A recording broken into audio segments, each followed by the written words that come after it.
The implementation of the ECOWAS peace plan, which provides for the restoration of constitutional order and promotion of democracy in the country. The situation in Mali calls for cooperation, sacrifice, and action on the part of strategic partners, the countries of the sub-region, Africa, and indeed the entire international community.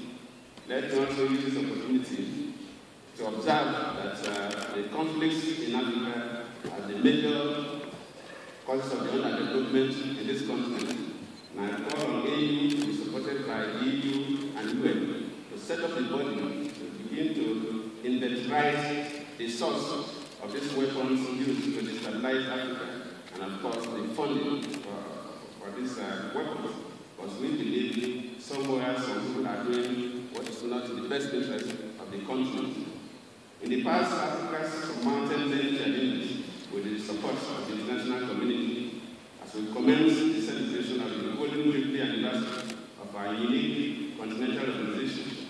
I have no doubt that even the challenges posed by the situation in Mali can be overcome as we work towards the inauguration of an era of peace, security, solidarity, stability, democracy, and economic development in our country. I thank you.